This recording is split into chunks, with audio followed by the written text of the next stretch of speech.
Bonjour à tous et bienvenue dans Sagesse bouddhiste. Nous sommes très heureux de vous retrouver pour la seconde partie du documentaire consacré au Sakya Mönlam. Il s'agit des grandes prières de souhait pour le bonheur et pour la paix universelle qui se sont déroulées à la Grande Pagode de Vincennes en juillet dernier. Un événement prestigieux qui a réuni une foule immense venue de toute l'Europe et qui a pu recevoir de précieuses bénédictions. À cette occasion, un entretien rare a eu lieu avec sa sainteté Sakya Gongma Trichen et son fils Ratnavajra Rinpoche, consacré aux enjeux du Dharma pour l'avenir et notamment l'importance des actions à mener pour préserver les ressources de la planète et la biodiversité. Il a aussi été question des qualités d'un maître spirituel au XXIe siècle, autant de sujets qui leur sont chers. Voici le film d'Anouk Burel.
Bonjour.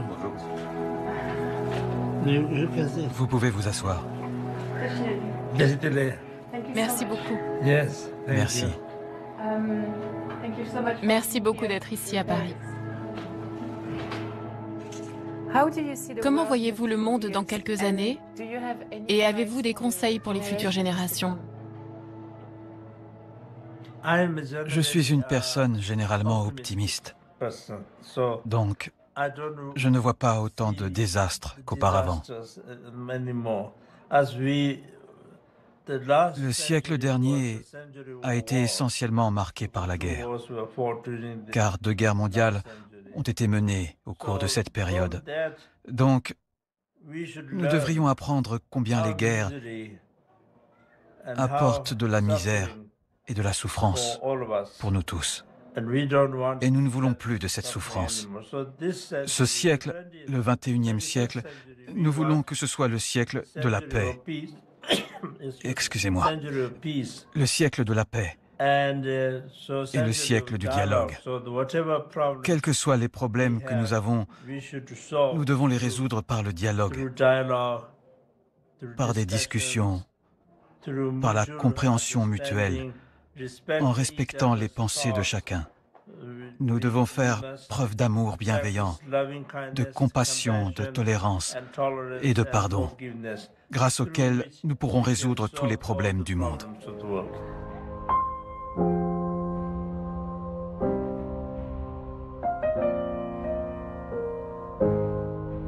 Auriez-vous des conseils au sujet de la planète ou de l'écologie? Oui. Vous sentez-vous concerné par cela? Oui, c'est très important. De nombreuses personnes m'ont posé la question et mon sentiment est que le monde dans lequel nous vivons est important non seulement pour les êtres humains, mais également pour les animaux. Nous devons nous préoccuper des générations futures. Si nous ne nous préoccupons pas de l'environnement, les générations futures vont souffrir. Nos enfants vont souffrir. C'est donc pour le bien de nos enfants et pour le bien des générations futures que nous devons faire attention. Nous devons faire de notre mieux pour préserver la planète. Et cela ne peut pas être résolu uniquement par les sociétés. Tout le monde, chaque individu, doit être conscient du danger et du sérieux de cette situation afin que tout le monde prenne soin de l'environnement. Que pensez-vous de Greta Thunberg? Vous la connaissez? Une jeune fille suédoise. Oui, elle a eu un entretien avec sa sainteté le Dalai Lama. Oui, exactement. Elle lutte beaucoup pour la planète et l'environnement. Oui, c'est formidable, formidable. Et j'admire vraiment ce qu'elle fait.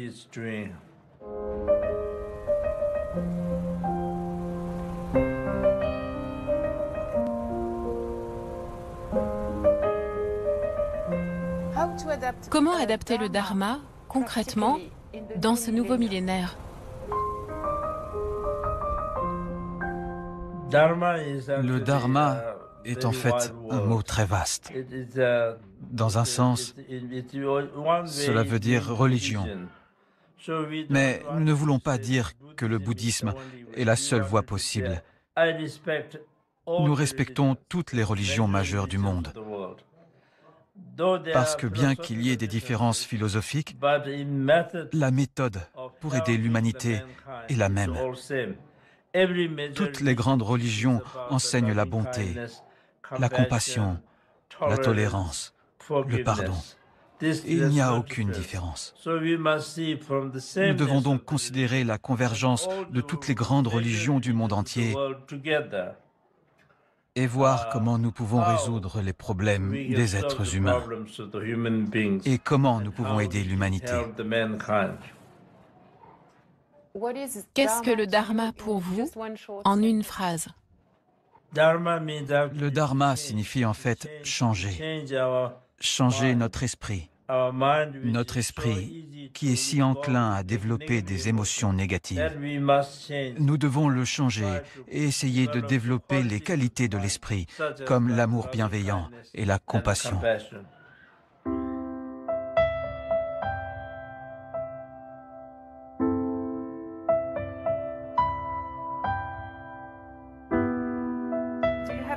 Avez-vous des conseils pour les pratiquants bouddhistes? Quel type de pratique recommanderiez-vous pour la prochaine génération, les prochaines années ou les prochaines décennies? Quelle pratique serait très importante? La chose la plus importante est que tous les bouddhistes doivent pratiquer de façon fidèle aux enseignements. Quels que soient les enseignements que le Bouddha et les bodhisattvas, les grands maîtres, ont donnés, nous devons essayer de les mettre en pratique. Auriez-vous une pratique ou une prière particulière à conseiller? Tout d'abord, il est important d'étudier les textes philosophiques. Et ensuite, ce que nous étudions, nous devons le mettre en pratique dans notre vie quotidienne, physiquement, verbalement et mentalement, afin de changer. Il faut passer d'une vie effrénée à une vie paisible. Voyez-vous des obstacles pour les générations futures? Et il y a beaucoup d'obstacles, bien sûr, beaucoup d'obstacles. Des obstacles intérieurs, des obstacles extérieurs, toutes sortes d'obstacles. Mais si nous en avons la volonté, il n'y a aucun obstacle qui ne puisse être surmonté.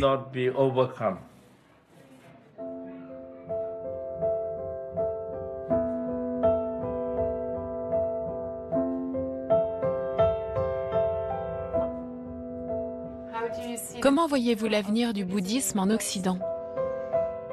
Je pense qu'il y a beaucoup de bons côtés, parce que je vois que le bouddhisme est bien établi dans de nombreuses parties du monde, surtout ici en Europe. Et beaucoup de gens sont devenus plus matures.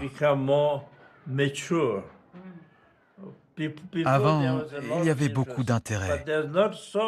Il n'y en a plus autant, mais les qualités de la pratique se sont améliorées parce que les gens ont pu acquérir plus de connaissances, plus de pratiques et ont pris plus l'habitude de tout cela. C'est donc encourageant à voir.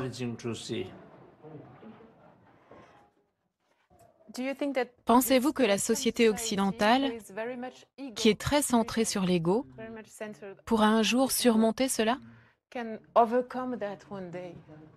Je pense qu'au fond, nous sommes tous des êtres humains. Nos problèmes sont les mêmes, nos qualités sont les mêmes, nos émotions sont les mêmes. Donc, je vois la même chose partout. Je ne vois pas nécessairement l'Occident comme étant plus égocentré.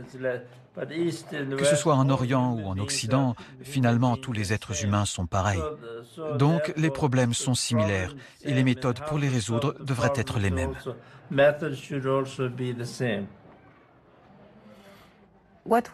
Quelles seraient les qualités d'un véritable enseignant pour les générations futures?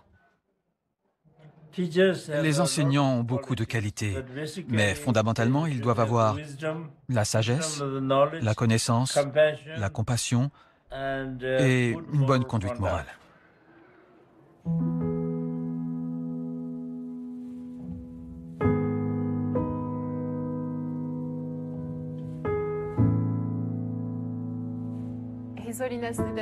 Sa sainteté, le Dalai Lama, dit souvent que sa prière favorite est « Aussi longtemps que durera l'espace et aussi longtemps qu'il y aura des êtres, puissais-je moi aussi demeurer pour soulager la misère du monde ». Oui, cela exprime la magnifique détermination des bodhisattvas à venir en aide à tous les êtres sensibles. Toute leur vie leur est entièrement dédiée. Donc, tant qu'il y aura des êtres, leurs prières, leur détermination et leur action continueront et ils demeureront pour les aider. Pourriez-vous, s'il vous plaît, partager avec nous votre prière préférée? Ma prière préférée est une prière qui dit que l'espace est illimité. Les êtres aussi sont illimités, comme le sont nos prières. Elles sont vastes et illimitées. Pourriez-vous la dire en tibétain, s'il vous plaît? Oui.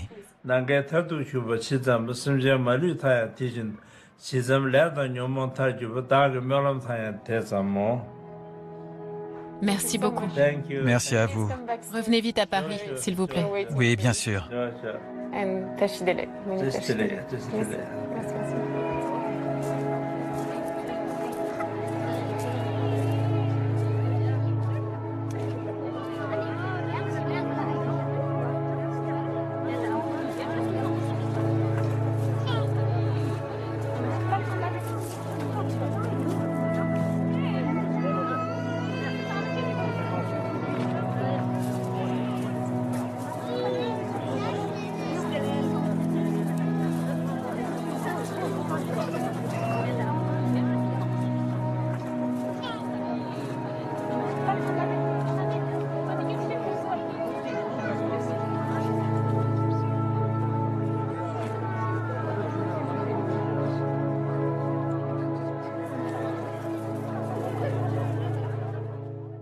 Voilà, c'était les Sakya Menlam, un très beau documentaire signé Anouk Burel. L'émission s'achève, vous pouvez la revoir durant un mois sur la plateforme de France.tv. Très heureux dimanche à tous et merci de nous avoir suivis.